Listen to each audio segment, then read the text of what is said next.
पदक्रमोपनिषदे गायन्ति सावगा ध्यानावस्थिततव्यतेन मनसा पश्यन्ति योगिनो यस्यान्तं न विदुः सुरासुरगणा देवाय तस्मै नमः। उस सर्वशक्तिमान परमेश्वर को, उपस्थित सज्जनों को नमस्कार करके आपकी सेवा में कुछ विनय करने के लिए मैं उपस्थित हुआ हूं। उपदेश और आदेश मैं तो देने की मुझमें योग्यता है और मैं मेरा अधिकार ही है। आप लोगों का प्रेम है, इसलिए आपकी सेवा में कुछ निवेदन करने का विचार किया गया है। गीता के वहां और सब शास्त्रों के बीच के वहां यह बात बतलाई गई है, क्रिया की अपेक्षा भाव प्रधान है।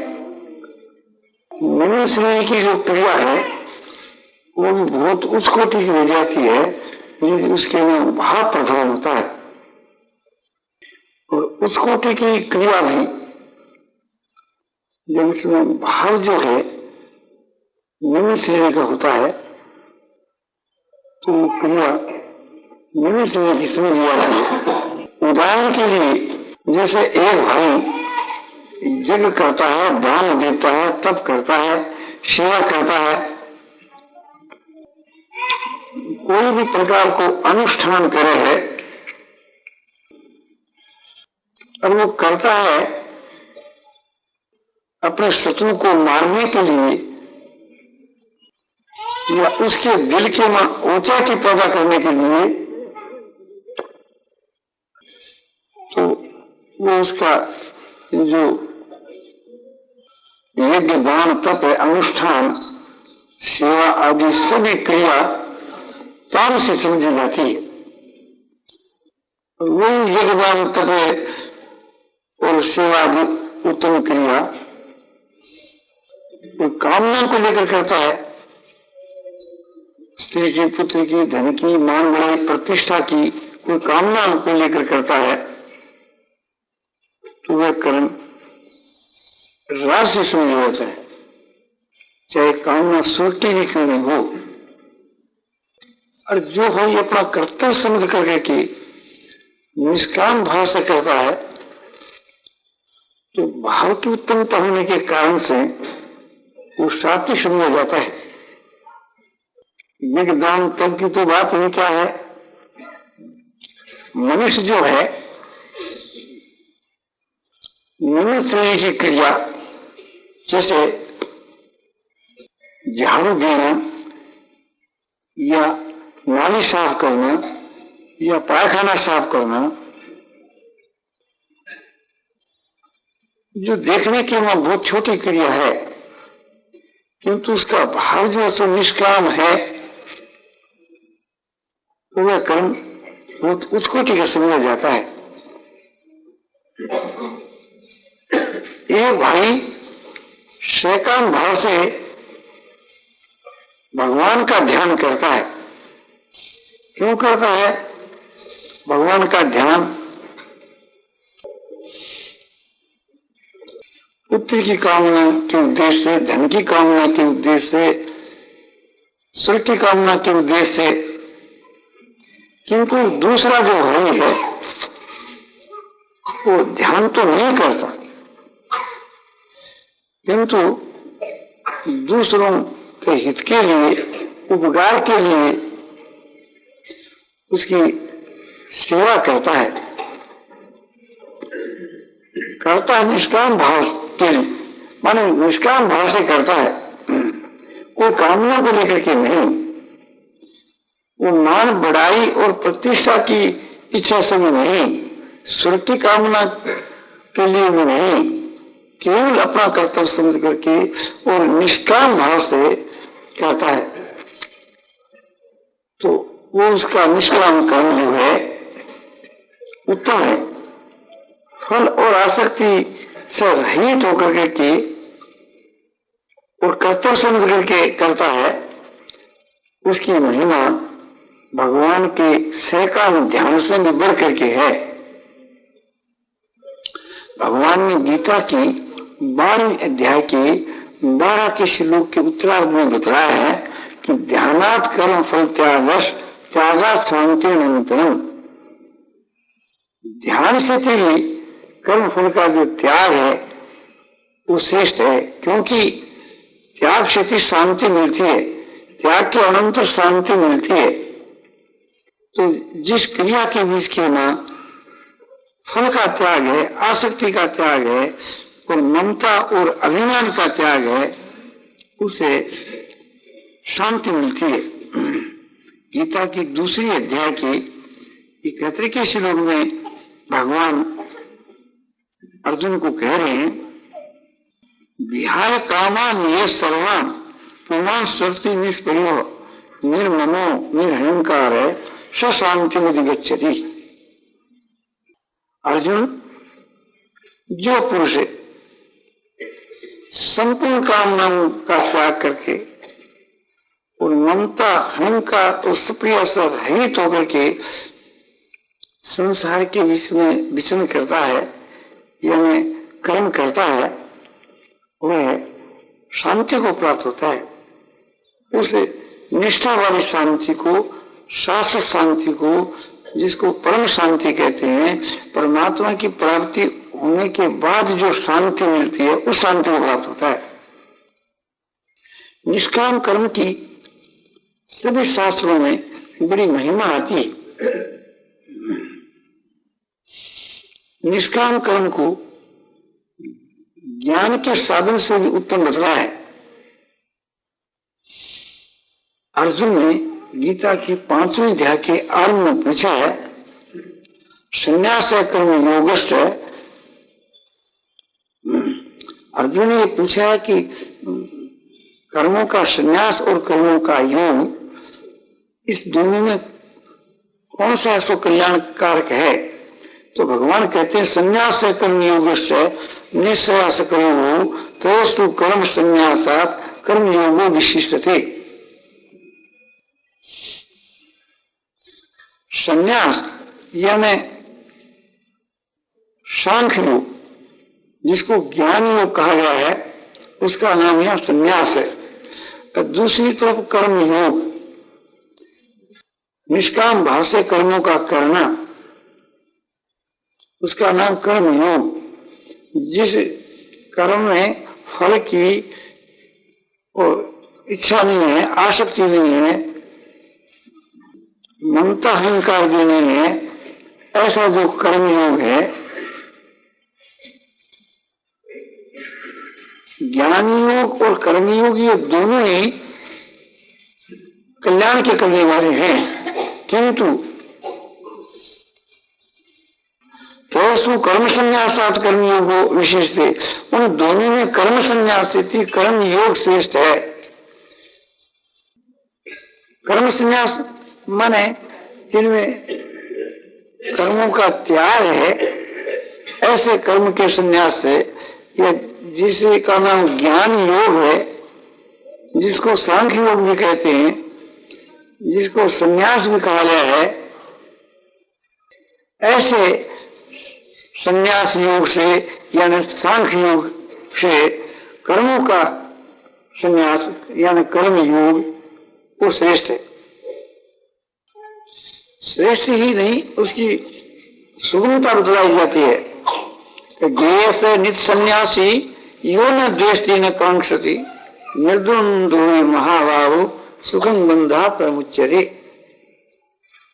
हे महाभाव, माने हे अर्जुन, ज्ञेय से नित सन्यासी, उस कर्मयोगी को जिन्होंने कर्मों के वहां फल और आसक्ति का त्याग किया है,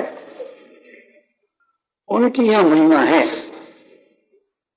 यहाँ एक वचन है, किंतु आदर के लिए दो वचन का प्रयोग किया जाता है। उनको निसन्यासी ही जानना चाहिए। यो न द्वेष्टि न कांक्षति, जो न किसी से द्वेष करता है और न कोई चीज की आकांक्षा करता है, क्योंकि दुर्गुण से जो रहित है वह सुखपूर्वक बंधन से मुक्त हो जाता है, अनायास ही बंधनों से मुक्त हो जाता है। द्वंद्व क्या कि हर्ष शोक राग द्वेष आदि जो दो दो वस्तु है उन सब से वह मुक्त हो जाता है। मुक्त भी सुखपूर्वक अनायास, परिश्रम का काम नहीं। तो ये बतला दिया गया है कि निष्काम कर्म जो है, जिसको कर्मयोग कहा गया है, तो ज्ञानियों की अपेक्षा श्रेष्ठ है और सुगम है। इतना ही नहीं, उससे कल्याण की प्राप्ति शीघ्र हो जाती है।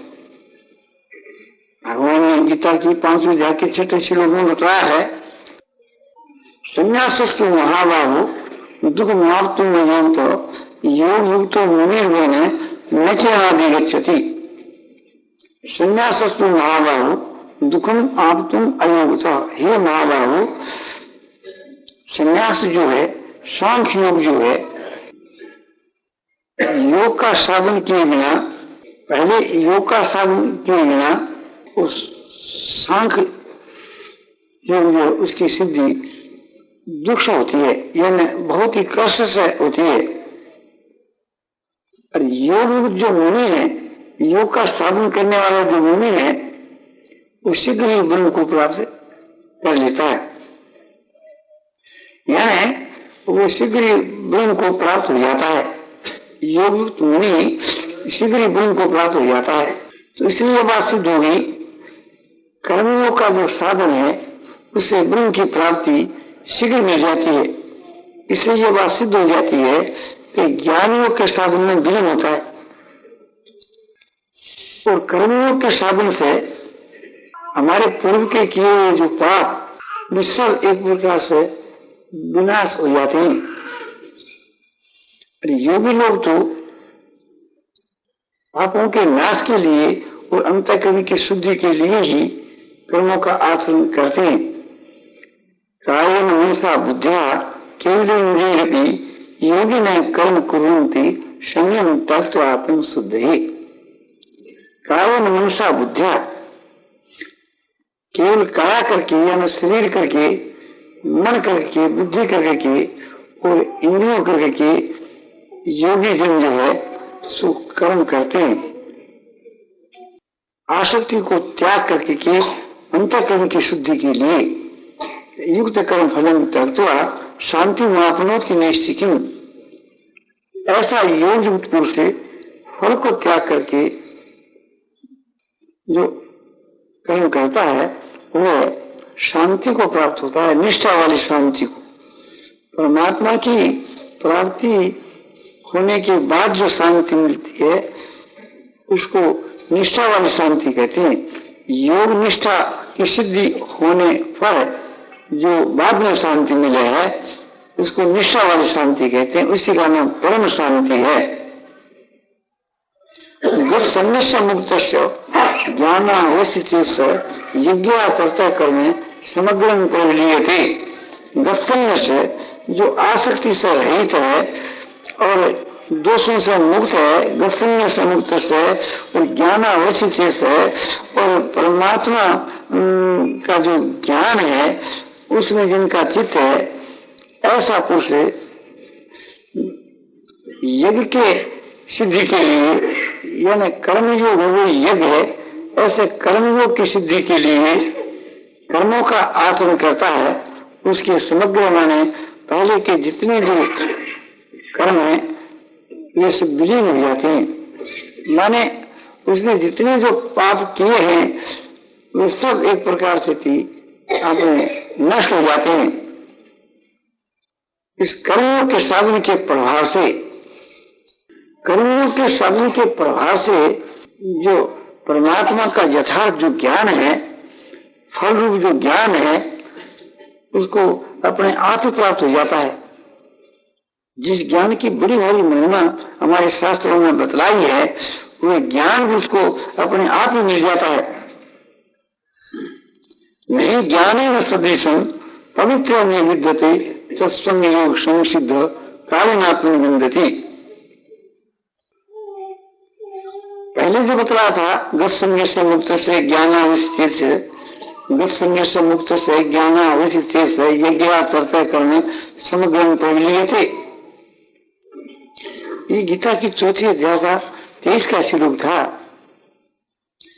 जिससे यह बात सिद्ध की गई कि उनके सारे पाप असु अपने विलीन हो जाते हैं, यानी सब पाप असु विनाश को प्राप्त हो जाते हैं। उसी की बात आपको बताई जाती है, उसको ज्ञान की प्राप्ति अपने आप हो जाती है। नहीं ज्ञानेन सदृशं पवित्र में विद्यते, ये गीता की चौथी अध्याय का 38 का श्लोक है। इसका ये भाव है कि ईमान इस संसार के बीच के मां ज्ञान के समान कोई भी वस्तु पवित्र नहीं है। ज्ञान के समान कोई भी वस्तु पवित्र नहीं है। नहीं ज्ञानेन सदृशं पवित्र में विद्यते तत्स्वं संसिद्ध कालेनात्म विन्दति। तत्मान वह ज्ञान काल करके योग संसिद्ध हुआ पुरुष, वह ज्ञान काल करके योग संसिद्ध हुआ पुरुष अपनी आत्मा में स्वयं अपने आप ही पा लेता है, उसको प्राप्त हो जाता है। तत्स्वं स्वयं माने अपने आप ही स्वतंत्रता पूर्वक योग संसिद्ध हुआ पुरुष अपने आत्मा में पा लेता है।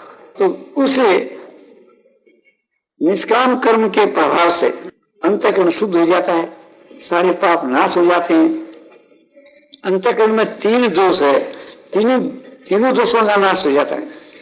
एक मल दोष है जो हम लोगों के हृदय के मां पापों के संस्कार, दुर्गुणों के संस्कार, जैसे काम, क्रोध, मोह, अहंकार, राग, द्वेष, ये जो है ये सब अंतःकरण के में दुर्गुण है। और जो पापों का समूह के संस्कार है, जैसे झूठ बोलना, चोरी करना, व्यभिचार करना, हिंसा करना, मदिरा पीना, मांस खाना, जुआ खेलना, जितने जो संसार में पाप हैं, उनके जो संस्कार हृदय में जो अनंत जन्मों से इकट्ठे हो रहे हैं, उन सबका नाम है मल दोष। और जितने जो चंचलता है ये विक्षेप दोष, और जो चित्त के वह जो अज्ञान है ये आवरण दोष। इन सब दोषों का नाश होकर के जो पुरुष शुद्ध हो जाता है, उसको यह बात कही जाती है तत्स्वं योग संसिद्ध। वह स्वयं अपने आप ही योग से संसिद्ध हुआ पुरुष है, माने योग की सिद्धि को प्राप्त हुआ पुरुष है। उस शुद्ध अंतःकरण के बीच में उस ज्ञान को अपने आप ही पा लेता है। इस निष्काम कर्म योग की शास्त्रों में बड़ी महिमा बतलाई गई है। इसलिए भगवान अर्जुन को कहते हैं तस्मात् असक्त सततं कार्य कर्म समाचर असक्त कर्म परमात्मोति पुरुष। इसलिए हे अर्जुन, आसक्ति से रहित हुआ जो कर्तव्य कर्म का अच्छी प्रकार से तू पालन कर। आसक्ति से रहित हुआ तुम कर्तव्य कर्म का, शास्त्रविहित कर्मों का तुम समस्त प्रकार से अच्छी प्रकार से तू उसको पालन कर। क्यों? आसक्ति से रहित हुआ पुरुष परम जो परमात्मा है उसको पा लेता है, मानुष को प्राप्त हो जाता है। तस्मात् असक्त सत्संग कालीन कर्म समाप्त है। असक्त आचरण कर्म है परमात्मोति पुरुष है। आसक्ति से रहित हुआ पुरुष है, शास्त्रविद कर्मों को करता हुआ उसे परमात्मा को प्राप्त हो जाता है। तो निष्काम कर्म से परमात्मा की प्राप्ति हो जाती है।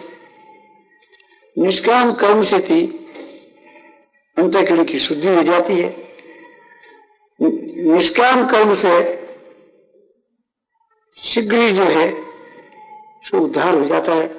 निष्काम कर्म जो है सो साधन में बहुत सुगम है।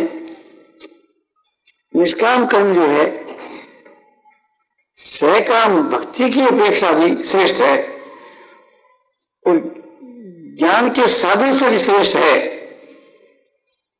और निष्काम कर्म के साधन से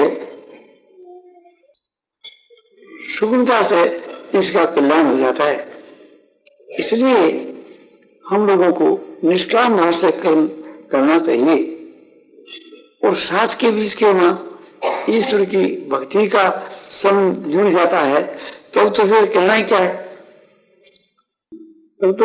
क्या है,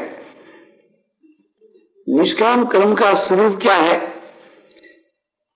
इसकी कसौटी क्या है, हम कब समझ लें कि अब हम योग युक्त हो गए, योगारूढ़ हो गए, योग के साधन में निपुण हो गए। तो बतला है गीता की 6 अध्याय के 4 श्लोक में, यदा ही निंद्रियार्थेषु न कर्म सज्जते सर्व संकल्प संन्यासी योगा रूढ़िस्तुच्यते। जिस काल के बीच के न साधका न इंद्रियों के अर्थों के बीच के न आसक्ति रहती है, ये साधक जो सो इंद्रियों के भोगों में आसक्त नहीं होता है। शब्द स्पर्श रूप गंध आदि जो इंद्रियों के विषय भोग हैं उनमें जब ये आसक्त नहीं होता है और न कर्मों में आसक्त होता है। कर्म तो करता है किंतु उसमें आसक्त नहीं होता। तब ये सारे संकल्पों का त्यागी योगारूढ़ कहलाता है। तब ये सब संकल्पों से रहित योगारूढ़ कहलाता है।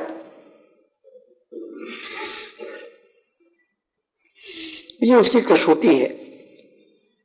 मन में कोई प्रकार का संकल्प न हुए और आपकी सारी क्रिया निष्काम भाव से न लगे तो उसके फलस्वरूप में आपको यथार्थ ज्ञान की प्राप्ति होकर के परमात्मा की प्राप्ति हो जाती है। यदि कहो